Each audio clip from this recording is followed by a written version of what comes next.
You're listening to Force Majeure, an actual play Star Wars podcast. My name is Adam and I'm your host. And today's episode will be brought to you after these words from our sponsors. Hi, I'm Chomble Ponks. Do you have a problem with dirt around your fresher? Do you have grimy taps in your kitchen? Do you have a penny that used to be shiny but isn't anymore? There's an easy solution. Lippix Zap. Just spray a Lippix Zap, wait 9 seconds and wipe. Zap! And the dirt is gone. What about a hungry youngling? Lippix Zap is the only cleaner that's also a nutritious food for growing sentience. Just spray some Lippix Zap on a slice of tufa, a crispy Nuden wafer, or directly into their mouths. Wait 9 seconds and wash it down with some water. Zap! And the hunger is gone. But wait! Lippix Zap can do even more. Enhance your party with new Lippix Zap Funk Edition, the only multi-surface cleaner and youngling food that also kicks out sweet beats. Just spray some onto a gathering lacking spark, wait 9 seconds and follow up with some hard alcohol. Zap! And the gloom is gone. I'm Chomble Punks, telling you that all you need is new formula Lippix Zap. Guaranteed satisfaction, or my name isn't Chomble Punks. Hello everybody and welcome back. My name is Adam. I am the host, the showrunner, and the dream weaver for episode 6 of the Coldfire Chronicles. I am joined around the table by some beautiful people, and they're going to introduce themselves now. Hi, I'm Ed Fortune, and I'm playing Oberon Brick. Oberon Brick has got a gritty, deep, brooding backstory. My strength is shooting things, and my weakness is I get sad about causing pain to things now because I've developed as a character. Well, this is therapy.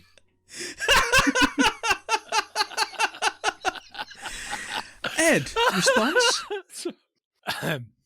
Hi, I'm Ross, and I play Agatha, a Mirian warrior aggressor. Agatha is very confused right now. Agatha should have checked character sheet before we started doing this. Agatha was going to change his cruelty and moral guidance anyway for this session, and Ed cannot see this on character sheet.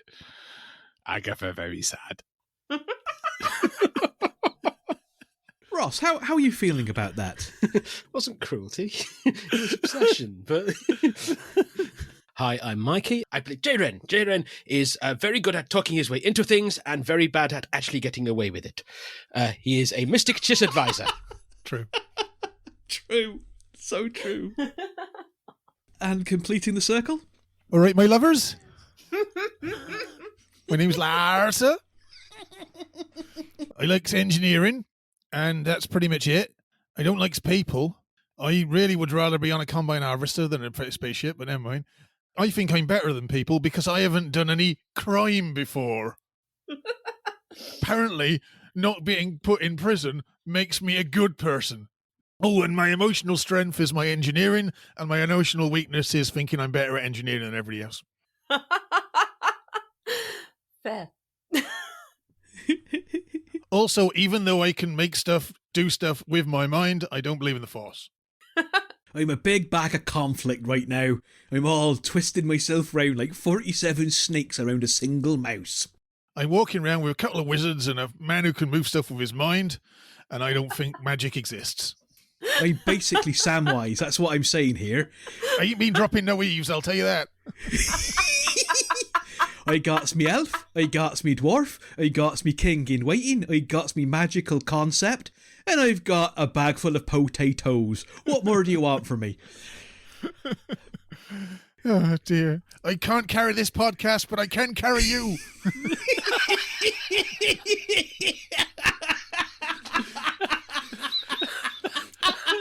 That's really helped, Adam. Thanks. I feel better now. Can we...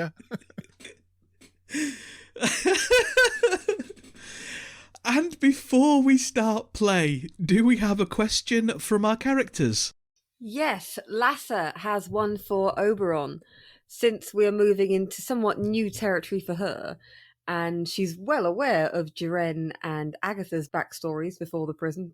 So, Oberon, can I ask, have you done crime before? It's not a crime if you can play the fine, so no. But have I broken other people's property? Have I had a party that's gone on too long? Have I broken things that belong to other people and broken the law of the area that I'm in? Yes. Had I been punished for it? No. We've all bent the rules now and then to survive. There's a very different level, but No, I committed a crime. I've taken drugs, I've stolen cars, I've broken people's livelihoods. I just simply paid my way out of those situations.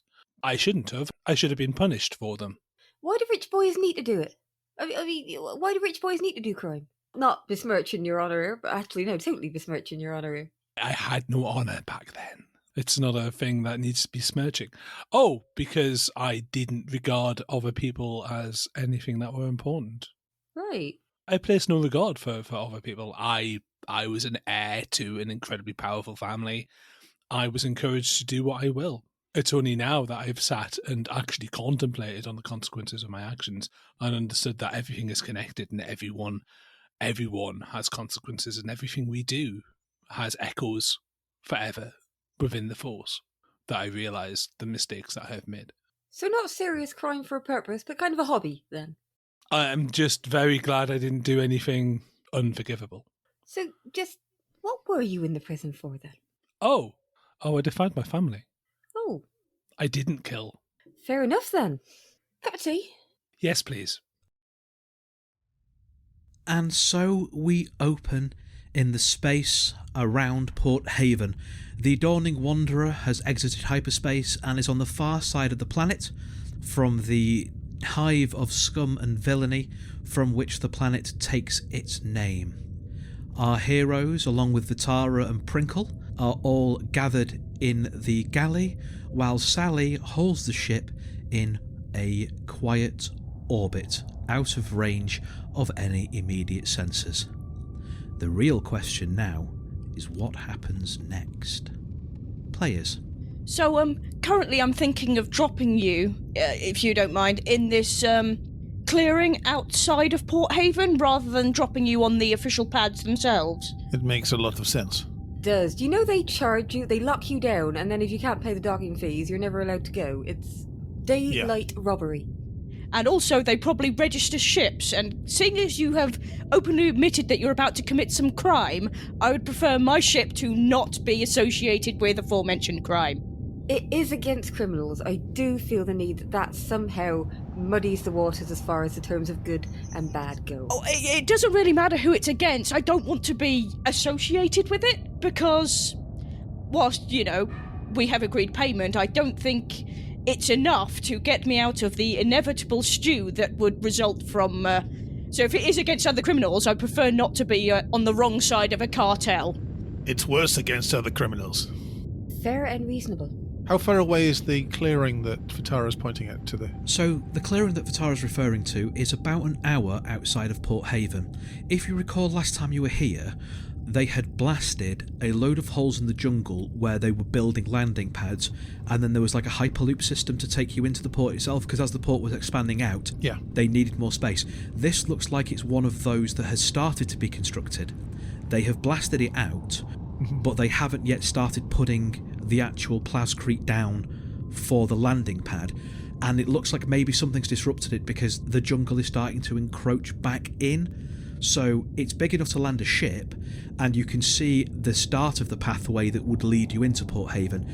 It would be about an hour on foot, really, and that's taking into account the fact that you're having to slog through jungle. It's not wildly far outside of Port Haven, but it's far enough that it's not going to be covered by their sensor net, and it's far enough at the moment that it's not going to be covered by their holonet.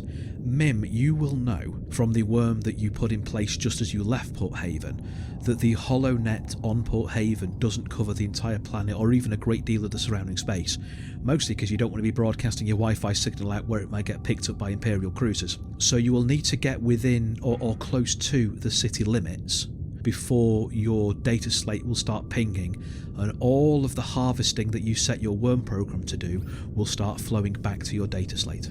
Brilliant. Okay, so I am going to be carrying with me the rucksack that's got Steve's head in case it'll come in useful, but also my work in progress, permanent, we've never quite defined what it is, although I do know now what it is in my head, my project. Okay. None of you really have much in the way of possessions, because almost everything else that you owned was on Coldfire's mercy. You really have, other than some salvage like clothes and food and a few bits and bats, you have what you took with you, and Lass's big bag of tools that Prinkle yoinked. Yeah. I mean, Prinkle has his repulsor broom. It is his talisman. The rest of you are travelling fairly light at this moment in time. There is also wherever we've hidden the green orb. It's at the bottom of my rucksack when it's not being looked into. We're taking Prinkle with us, aren't we? Yes. Well, yes, because he's not being left behind on Vitaara's ship. Congratulations, we've given you a free gift. We are very worried about what's going to happen to you, Prinkle. Off you pop with Dr. Aphra. Yay! So, yeah, we're definitely taking Prinkle with us. We're going to be a bit surreptitious about putting the orb in my bag. I'm going to make sure Prinkle's not around when it gets put in there. I mean, it's not completely... it's a bit obvious where it is. It'll be inside a separate bag inside to stop the glow. He probably is going to be talked to by it, so we'll be able to figure it out. I also would like to hook the broken lightsaber inside my coat. Yep, absolutely fine. Prinkle managed to carry a bunch of stuff off the ship while we were away from it, and I'm assuming somewhere along this stuff is the arm that Jayren's going to be attached to at some point. Is that in some kind of storage thing that he's carrying as well? That's in Lass's duffel bag. In that case, Agatha is relatively unencumbered because there's not an awful lot else for him to carry. Oberon, unfortunately, is tooled up again, because that's mostly what he carries with him anyway. He's got a great big rifle on his back. He's got 2 blasters on his hips, like a combat knife, another spare blaster, a kitchen sink. If you remember, when you were last on Port Haven, long arms were prohibited from being carried in the city limits itself. And what you had to do, because your rifle breaks down, was to break it down into its carry case, and then when you got out with Steve, you reassembled it because you're no longer in the city limits. So I just want to remind you of that, because it's something that you would probably remember, and if you're trying to avoid notice, it is the sort of thing, certainly that Agatha and Jaren would remember, that walking around with a huge rifle like assembled on your back is probably... Swaggering around with a pair of posh pistols on your hips is practically de rigueur, but... It's been put into its case, and then the case has been packed onto the Mark 6 modular backpack that he's wearing. So it's like there's a flat red and white backpack on his back, and that's where it all is, along with the stim packs and other stuff. I literally look like I'm dressed to go leisure hunting, which is one of the attractions here. So you can certainly have your rifle out until you get to the city limits. It was more a reminder that when you get to the city limits, choices are going to have to be made about that. But if you start with it packed up, then yeah, it makes sense. So be it.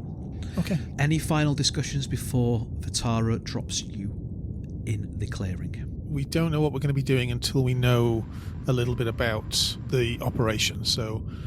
Well, there's that, but are we going to go and try and find Hawker or anything like that again? No. Once we get on the floor, and I can get close enough to retrieve all the information that I've had hopefully waiting for me, then we'll be able to really find out whether the plans that me and Jaren have got in our mind will work. Up until then, the only thing we're thinking about at the moment is getting on the ground and getting the information, because otherwise it could all go, sail fins up if it turns out that I've not got the info I thought I had. You are talking about heist information. I'm thinking practical things like, do we need somewhere to stay, or do we find people who might know where Pyjack is? No one here is going to know where Pyjack is, but... Never mind. Carry on. I know what you're saying. We should not go to Hawker. Not straight away. We don't know what's going on. It may be that Hawker is doing the whole Steve scam. I mean, I doubt it, but that she may know somebody who does. So let's be careful. Okay. And I'm pretty sure that we've got to go all the way back to Daxos to find Pyjack. That's where I think he is. Okay. Let me focus. So we are here because we need a ship. We need a ship because we need to rescue our friend who we think has lost their way. Yeah. That's our goal, to go and get a ship. We're doing crime because we want to get vengeance on these people who are doing horrible things, and conveniently, by doing that, we can get the funds or resources we need to carry on our way. Am I right in the thinking? We're doing crime on the criminals to further our own goals, which are generally good. Ship and money, that's what we need. So we need a ship. I'm assuming we need a navigation droid. Unless one of you's become qualified in astrogation. I thought you knew astrogation. We could always do with a droid. It does not help to get lost in hyperspace. It's incredibly dangerous. Okay. I can do. I've got. I took a semester. What else do we absolutely need that we can get away with? What are our goals? Because we need to go in and then we need to leave. Sorry to step on your moment, Jiren. It's not my moment. I am not in charge of this. We are a team. Okay. So what we need, really, bare minimum, is a ship, a way to get to Daxos, and enough money to cover our travel so far. Aye, once we've got off Port Avon, if we've got the funds, we can buy an astro droid. Legitimately, rather than nicking one, you know? We could steal all the money here and then buy what we need. That is the plan. Because the only way to hurt these people, really, is to hurt their pockets. But all of this is fantastic. What I was thinking was we'd get feet on the ground and get the information so that we knew that this was a viable plan. Otherwise, what we're doing is spouting clouds. There's nothing tangible here until we know we've gotten in. Otherwise, we may as well go and try our hand at Sabak and try and win a fortune. Who knows? Or win a ship. I've heard it happen before. I could probably do that, but it will take time. So let's go with the first plan. Oberon contemplates and goes, I have no idea if this was use. I have no idea if this still works. I'll pull out a cylinder from my uniform and go, this is to be used by members of my family in an emergency. I smuggled it in. I smuggled it out. To be honest, I don't think it will work. But would it be of use? What is it? Oh, it allows me to access emergency funds from the Brick Foundation. That is useful, yes. It'll also tell them that I am alive or being held hostage, depending on which mode I put it in. And also it will tell them where we are. The wall does not let its money go. Yeah. Okay, so the problem with that is if we buy a lot of stuff legitimately with it, there is a trail, they will be able to find the ship we have bought, they will follow us, there will be problems. Okay? However, if we do our scam, find ourselves in a den of antiquity where the operations that have Steve and his ilk going out doing things, and we plug in your spike there and drain money from there, then the trail goes to them. I mean, they will follow us eventually, but they will have... it will not only damage the coffers, they will still be the Brick family being antagonistic with Steve and his lot. You see what I mean? Yes, it gives them an extra step before they... Yeah. And also adds to the whole let's do over this Port Haven issue that should make Lassa happy. Make no bones about it, if we do it this way, people will die over this. When you say people, do you mean people who are already killing people? Yes. That we were coming here to... no, revenge is not the right word. To justice, this is the word. We're gonna fix a problem. Yeah. We're gonna put a stop to some bad people.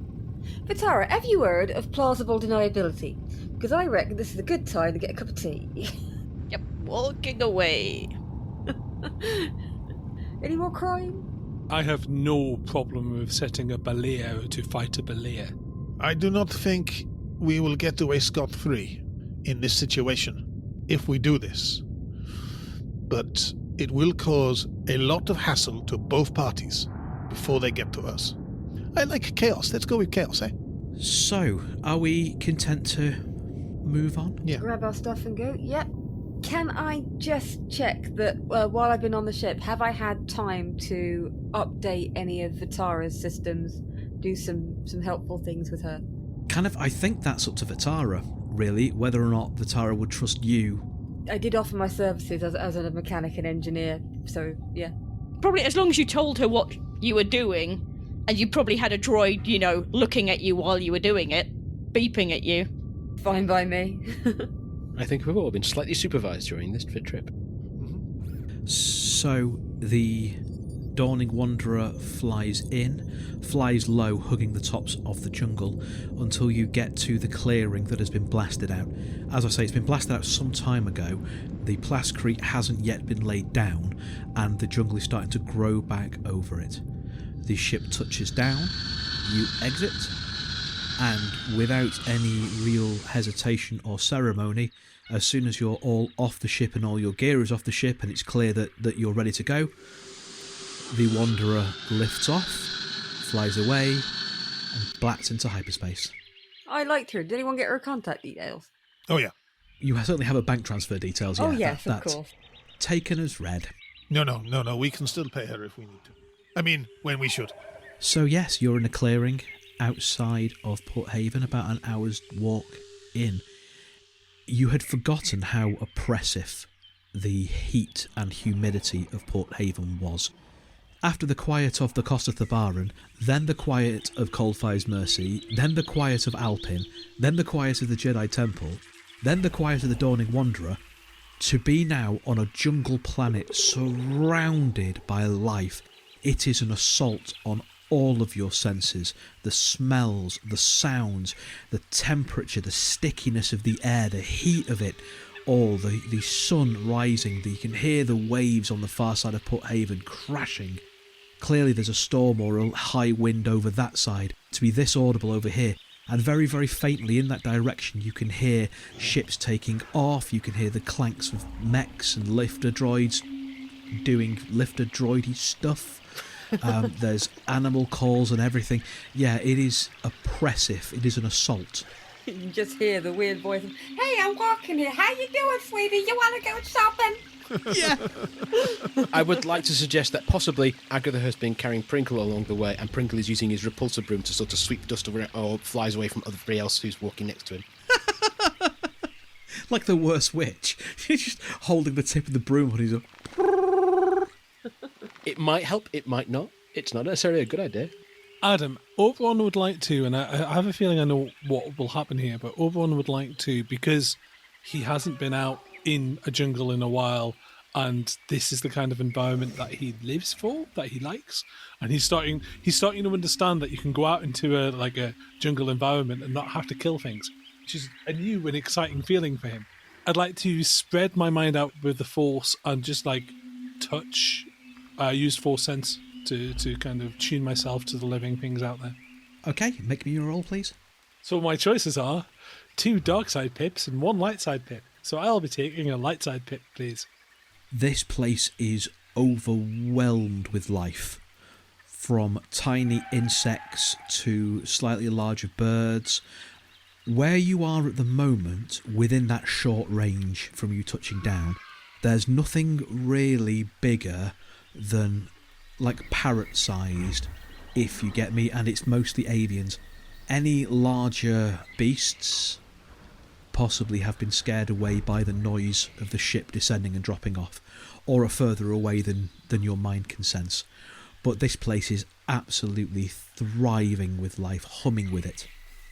You can feel it in the ground, in the air, all around you, glowing. The character is clearly looking a bit spaced out. You all right, Oberon? You with us? Oh yes. Oh, this is wonderful. All right. So, there are a few things I maybe ought to have mentioned. I love it when this happens, when the heist goes down a weird turn. It's always the way. Go. He looks very pleased. Well, when we were there last time, you see, they did kind of get a look at us. They took some pictures of us while we were attacking Steve. But I got into their system and I wiped them all. So those pictures aren't there now. But they did get viewed once. Just once. Someone viewed them. So they might recognise us, which is why I think we're going to have to maybe use a little bit of subterfuge. And I know that's kind of your area, Jaren. You're quite smart with that. I'll be honest, we won't be going anywhere near them until we know what to take. And then at that point, we'll be taking it. So if they recognize us at that point, it doesn't really matter. But yeah, it is something we need to... I don't think a fake mustache and I would like to deliver these space peaches is going to work. I understand. As we get closer, she's pulled out her data pad and she's looking at the information that she had before she left. She's just putting everything in order for her head. How close do we have to get before I've actually got to physically connect? A bit closer. A little bit closer. A bit closer. Yeah, you need to get within the data sphere of Port Haven, which probably extends out about... What would happen is when this landing pad is in place, they would put effectively a Wi-Fi booster to extend the HoloNet out. You've probably got about half an hour worth of schlepping to go before you get within the ping zone, before you can connect. At the moment, the signal's just a bit too weak. Right. The names I know, I don't know much about the names, but I know the names. This is...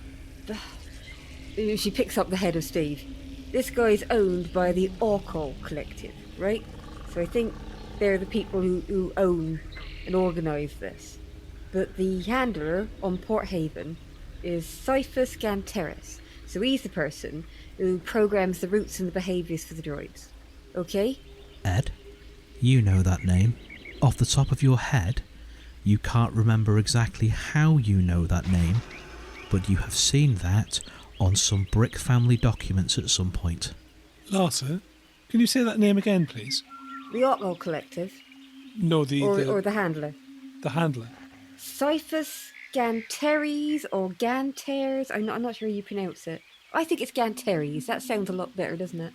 Gantares. I don't know. How would you pronounce that? Can I make a education roll? Yeah, make me an education roll. Difficulties 2, but I'm flipping a dark side point, so it's 1 red, 1 purple. Oh, so 2 successes and a despair. Okay.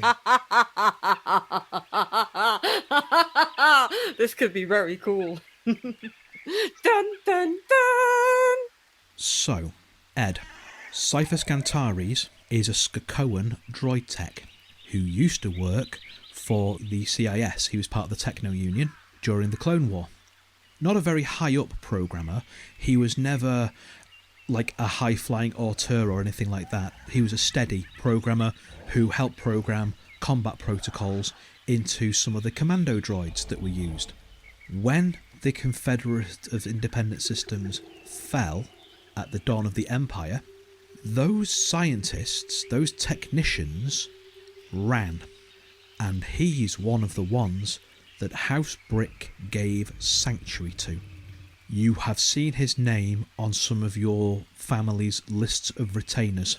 Again, you don't know at this moment what role he played, or what function he had, or how high up he was, but he's definitely a Brick family retainer, and you seem to recall, with a second success, that he was moved from project to project. So he'd be put on a project, he'd work there for a couple of years, then he'd move on to the next project, but they were all kind of encrypted under your father's name. So when the Techno Union collapsed, you know, that whole civil war? Oh, yeah, I remember it. Yeah. When the Techno Union collapsed, my father, I was only preliminarily involved, but there was a project called Project Data Slug, where we moved people who were running away from the Techno Union into the embrace of the Brick family. We gave them a job. We told them to do things. He's a droid guy. He makes war machines. I know that name. He makes Steve, right? Well, it looks like he certainly programmed it in. The behaviours, the routes, probably the personalities. So are we saying that who is behind all of this is the Brick family? Because I can work with that. At that point, the despair kicks in, as from the bushes behind you, as you've kind of been talking, a huge creature leaps out. It is about the size of a pony. It is feline in form. Its fur is mottled and slightly chameleonic, and it has very large claws, teeth and fangs. And as you're kind of discussing, with Oberon kind of lost in this reverie, it's going to try to hit you in the back head. Okay. This thing leaps out of the bushes and tries to bear you to the ground. Crikey. Well, that's a good noise. Ed, that is 9 damage pierced 2. Ow. And can you please make me a 2 difficulty resilience test? 2 successes. Okay, so this creature leaps out of the bushes, hits you and bears you to the ground, trying to sink its fangs into your shoulder and you can see that its fangs are this massive, gaping, almost like a Lothcat style face. You know where they have that hugely disproportionate mouth? Yeah. Lots and lots of rows of serrated teeth, all of which are dripping with a kind of greenish venom. And it tries to sink in, and you just get your backpack in the way, and it kind of skitters its teeth down your backpack. Its claws puncture, though, your arms and bear you to the ground.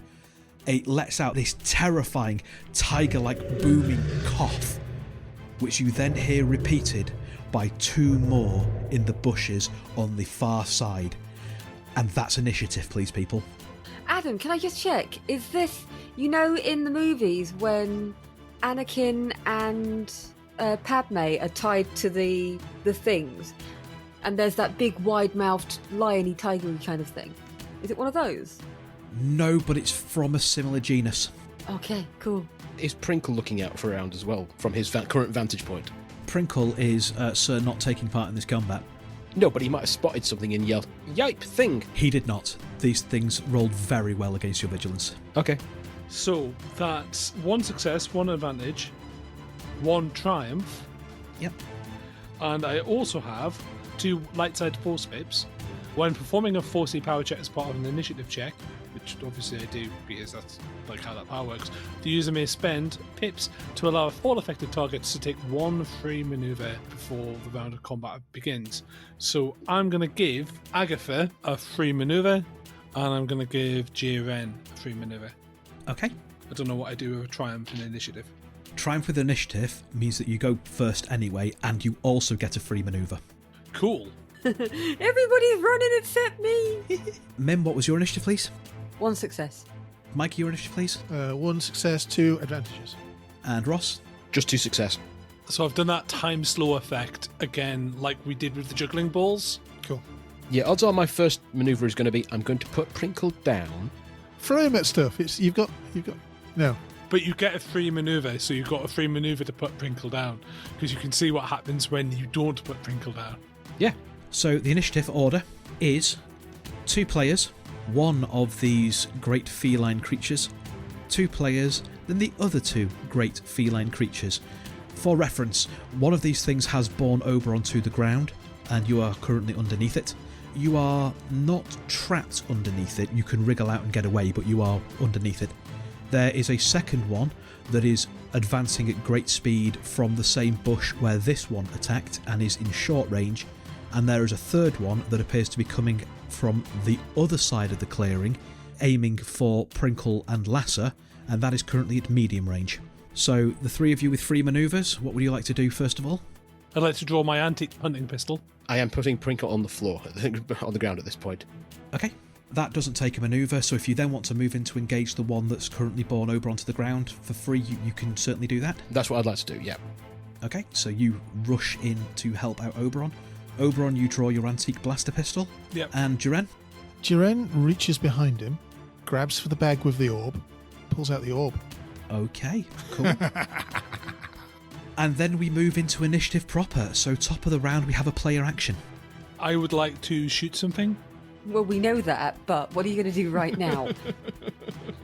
As I'm in point blank range, I'm assuming my difficulty is 1.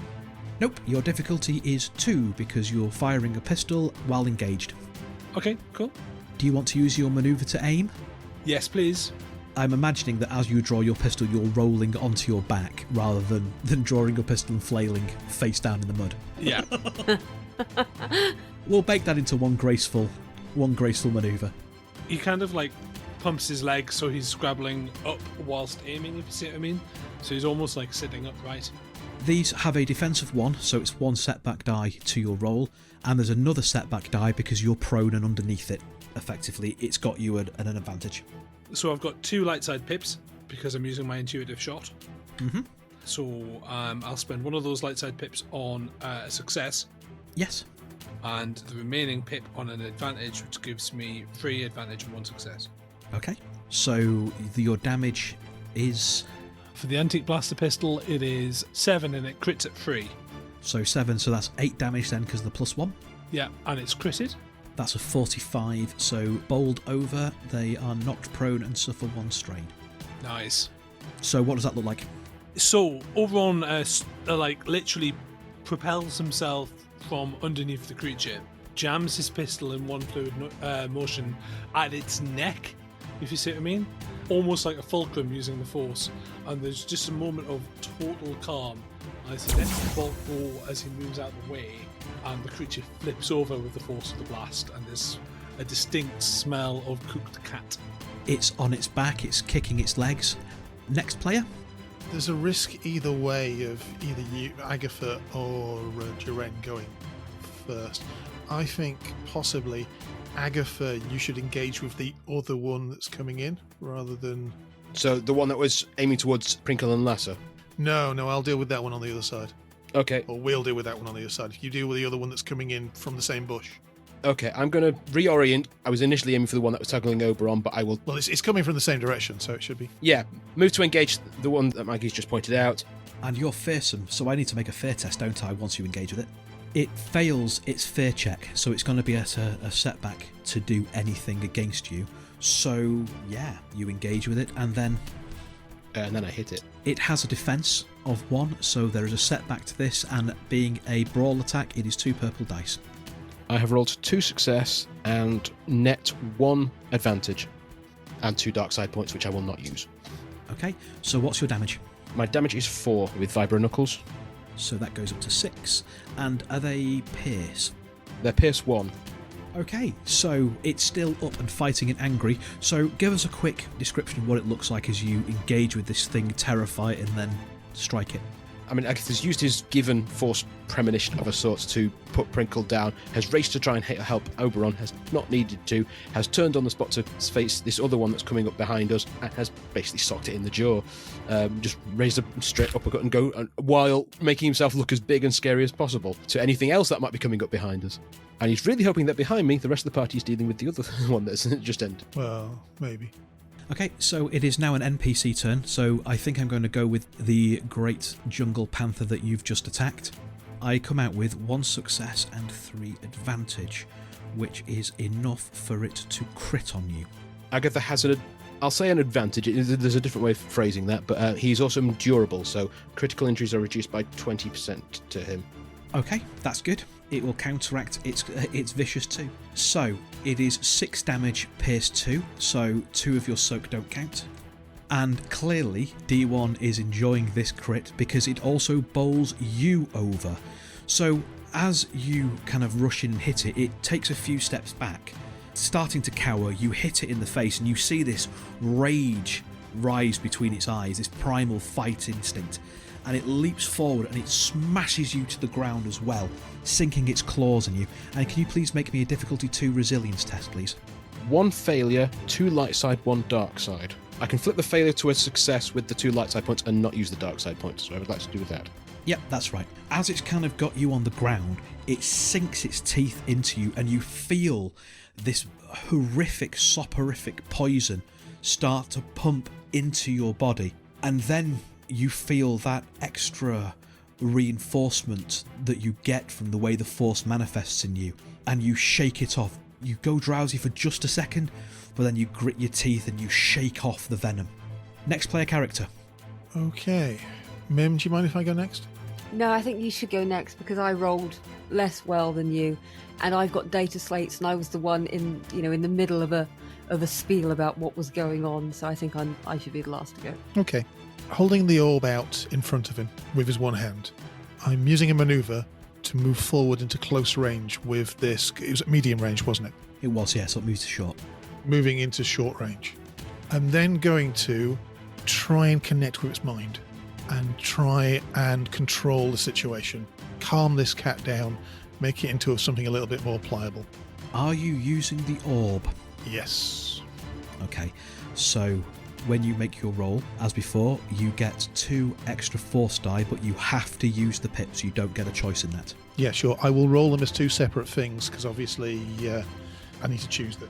I'm going to use Knowledge is Power to add an extra lot on there. And I'm also going to enhance it to the emotion belief level. So I'm going to roll an opposing discipline check as well to see if I can more focus this. The discipline difficulty is 2 purple. I'm flipping a dark side point. So it's 1 purple, 1 red. I'm going to flip back over to get an extra yellow. So my roll is 2 yellow, 3 force dice at the moment, a purple and a red, and then extra ones in a minute. So we are definitely going to be using some stuff. I can't control the emotions down to a basic level. Let me just roll those force die.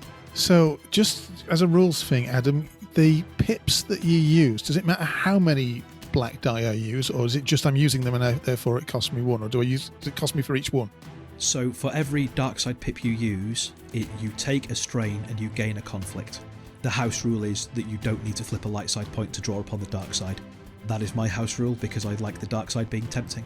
Okay, right. So I didn't get enough successes. I got 1 failure, 1 advantage, 3 light side points, 2 of which I have to use, and 4 dark side points, 1 of which I have to use. So the failure just means I can't make it believe something that's not true, but I can use the basic influence power to put an emotion out there.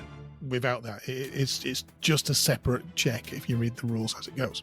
Rather than using the complicated one, I will use the basic rules, and I will, because it is, I'll have good and bad there. It's just on the rules that emotions such as confusion can be generated from either light or dark side. So I will use the 3 light side and the 1 dark side to confuse the heck out of it. Okay. It's not refined, it is just hammer, and I am just confusing the heck out of it. So I take a strain from using the dark side, and I'll put a note on here about the conflict. As Oberon found, when he opened himself up to the orb, when you open yourself up to the orb, there is a torrent of power in here. A torrent of power that surges through you, barely controllable. Yes. It supercharges your abilities, and you do indeed send out this wave. What does that feel like to you? What does that feel like to your enemy? Well, I'm overwhelmed by this torrent of information coming into me, just bouncing off. And essentially, I'm trying to guide it a little bit. And I think the free dark side that I don't use is me trying to kind of push it in a certain direction. And what I'm doing is I'm pushing all of this information, all of this weird information about Dathomir and the souls that come into effect on there, and just forcing it into this cat.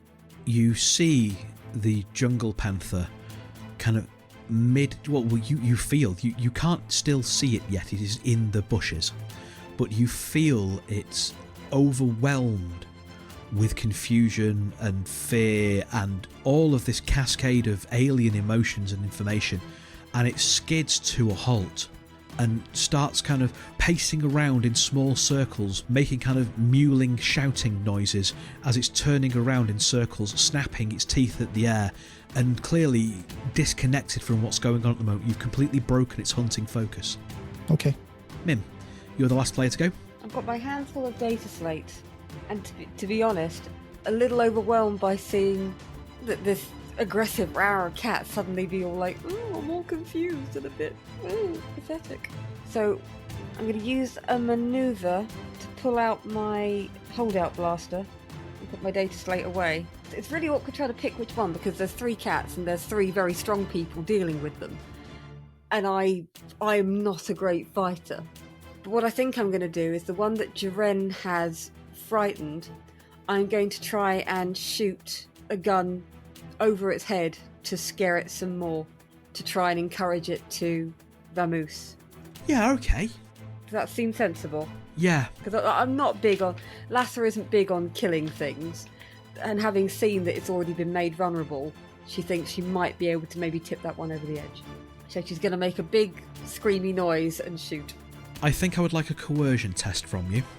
Your difficulty is 2 purple. I'm going to give you 2 boosts to reflect the state that Jiren's put it in.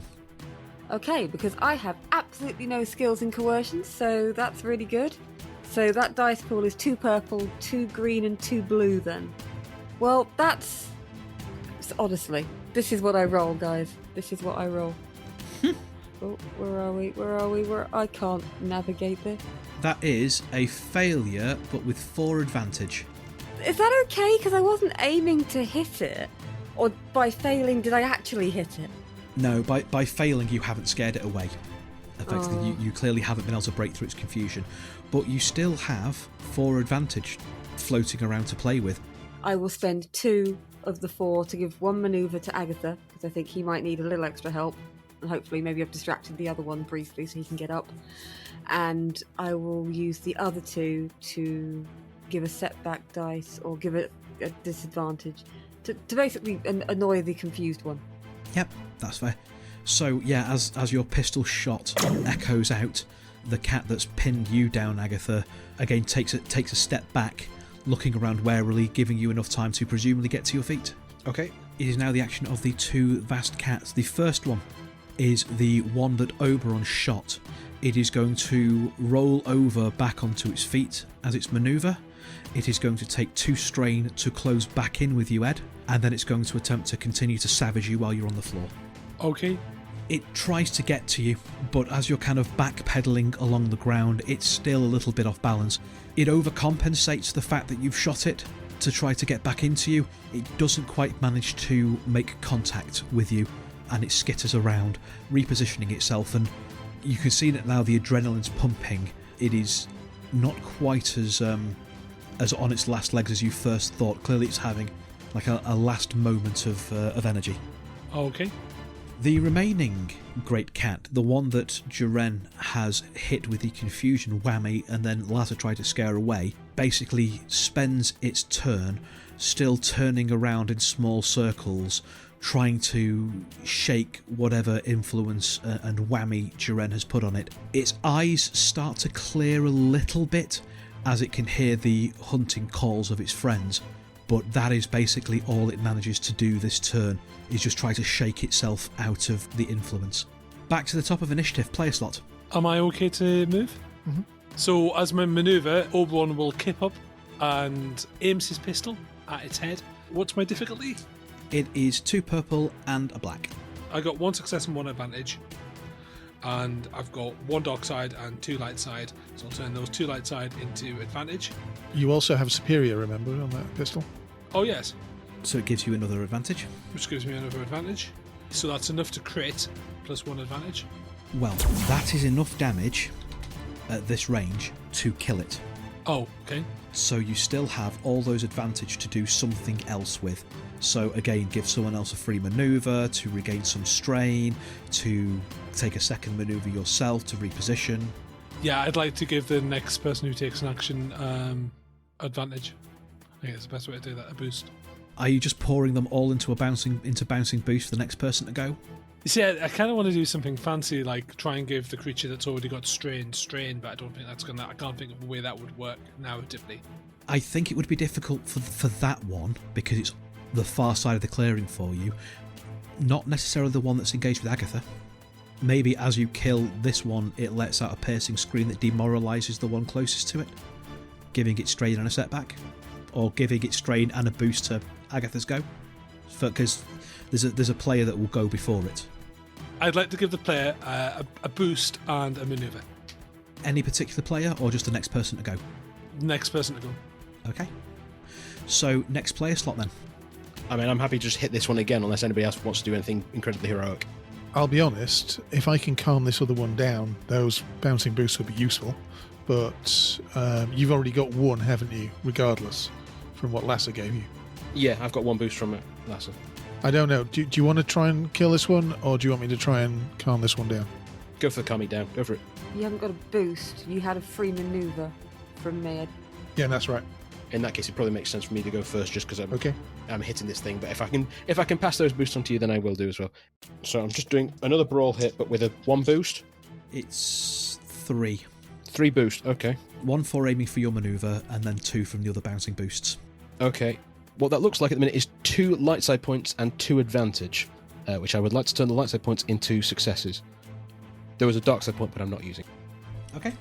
That's 2 successes then, so what's your damage? It's 4 damage, pierce 1, and I think criticals on 2 advantage. Okay, I will do that. You deal it a fearsome wound, increasing the difficulty for all its presence and willpower checks. So what does that look like? It's still up. It was scared of him a moment ago, whether it still is or not. It's tried to regain some pride by trying to smack him back, and it's knocked him down. But Agatha's gotten up. They are respecting each other as rivals, or at least, both trying to make themselves look as big as possible. And then Agatha's gone in for the punch and torn the strip down its side. I imagine it's going to try to hit him back very quickly. Well, you slam into it, and it is its turn next. And that is seemingly enough, as this creature, realising it is bitten off more than it can chew, backs away, turns around and runs off into the jungle, bleeding heavily and keening softly. Well done. Yeah. Next player. Do you need to do anything, Lassa? No, I think I'm basically just going to be here defending Prinkle. So if you go, and then if there's something obvious that you can see that Lassa should be doing, I'm not a fighter. This is not my area of expertise. Agatha, on the other end of the clearing, is screaming a little bit because this is entirely his field of expertise, and he's very pleased with himself right now. I'm just protecting Prinkle right now. I could do so much more if I did harm on it, but that's not what I want to do. So, with the orb still in front of him, still using the power of the orb, I'm going to try and cow it down and kind of push it back. So, Adam, I'd like to roll another control emotions belief. Okay, its discipline remains 2 purple. Okay, you're not going to be spending anything? No, but you do get a boost die. Are you drawing upon the power of the orb then? Oh, yes. Okay. Foolishness, you see? Reckless. It's a little better. So, without the orb, we have 1 success, 2 advantages, and 2 dark side. And with the orb... we have another 2 dark side. So, I think we're going to move away from confusion and go full on fear. I'm going to use all of them, and I'm going to push out with the dark side that we have there and cause terror in it, essentially. I did succeed on the discipline check, so I'm going to make it think something is untrue, and I'm going to make it think that it is in a real danger from Jiren, who is quite clearly the apex predator here. Okay, so remember to take your 4 strain from that as well. Yeah. And with a terrified howl and cry, that does cut through its confusion. It turns tail and runs off into the jungle. And I think as these 2 beasts disappear off into the undergrowth, as Oberon pulls himself to his feet, as Jiren, well, we'll see whether or not Jiren lets loose the hold that he currently has on the orb, because the rest of you can see that he is very slightly hovering. His hair is standing on end, and he's surrounded, lined in greenish fire. And that is where we're ending the episode. Oh. Thank you, everybody, for listening. Thank you to my players for playing. Thank you very much to Lou for what is potentially your final turn as Vitaara. Who knows? Look after yourselves, my loves. It is a strange old galaxy out there, and we're not the strangest things in it. We'll see you next time.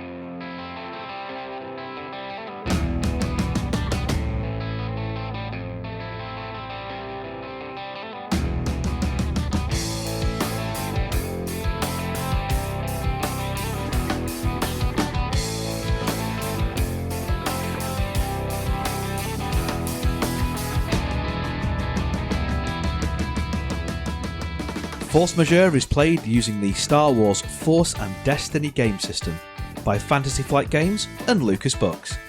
Our intro music for this season is Unholy Night by Kevin MacLeod, and our outro music remains Suburban Outlaw by Forget the Whale, both used with gratitude under the Creative Commons license. If you like the show and want to interact with us, we are on Twitter, we are on Facebook, we are on Instagram, all of which are at Force Majeure Pod, though Twitter is probably where you're going to find us more regularly. If you enjoy what we do and want to support the show, there's 3 ways you can do that. The first is via our Patreon at patreon.com/forcemajeurepod.